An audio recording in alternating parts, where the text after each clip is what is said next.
സ്ത്രീകൾ, കുട്ടികൾ, ഗർഭിണികൾ എന്ന് പറയുന്ന ഇത്രയും, അതായത് ഭൂലോകം മുഴുവൻ തീവ്രവാദ സംഘടന കൊണ്ട് കൊല്ലപ്പെടുന്നുണ്ട്. അതൊന്നും ഒരു വിഷയമല്ല, അതൊന്നും വിഷയമേ അല്ല. വിഷയമെന്ന് പറയുന്നത് ഗസ, ഫലസ്തീൻ, ഇതാണ് നമ്മുടെ വിഷയമെന്ന് പറയുന്നത്.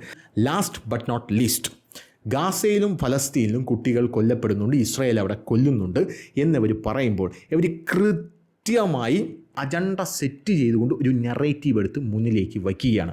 ആ നെറേറ്റീവിൽ ചെന്ന് വീഴാൻ കേരളീയ സമൂഹത്തിന് എന്തായിരുന്നാലും മനസ്സില്ല. അരിയും പിണ്ണാക്കും തിരിച്ചറിയാനുള്ള കഴിവ് ഇന്ന് കേരള സമൂഹത്തിനുണ്ട്. ഈ വിരൽത്തുമ്പിലാണ് സോഷ്യൽ മീഡിയ ഇരിക്കുന്നത് എന്നുള്ളത് വേറൊരു കാര്യം. ഈ ലോകം തന്നെ നമുക്കൊരു ക്ലിക്കിൽ നമ്മുടെ വിരൽത്തുമ്പിൽ കിട്ടും എന്നിരിക്കുന്ന ഈ സാഹചര്യത്തിൽ ഇവിടെയുള്ള മണ്ടയുള്ള ആൾക്കാർ കൃത്യമായിട്ട് വിലയിരുത്തി മനസ്സിലാക്കുന്നുണ്ട് എന്താണ് സത്യം, എന്താണ് മിഥ്യയെന്ന്. പിന്നെ നീയൊക്കെ ഇങ്ങനെയൊക്കെ കാണിക്കണം ഇവിടെ കിടന്ന്. യഹിയ സിൻവാറിൻ്റെ തിടമ്പ് അവിടെ എടുത്ത് വെക്കണം, മറ്റേ അവൻ്റെ തിടമ്പ് എടുത്ത് മൂട്ടി തിരുവണം, ഇങ്ങനെയൊക്കെ ഇവിടെ കിടന്ന് ചെയ്യണം. ഇങ്ങനെയൊക്കെ ഇവിടെ കിടന്ന് ചെയ്യുന്നതിൻ്റെ ഭാഗമായിട്ടാണ് ഇവിടെ വലതുപക്ഷ രാഷ്ട്രീയം വളർന്ന് പടർന്ന് പന്തലിക്കുന്നു എന്ന് ഇവന്മാർ പറയുന്നത്.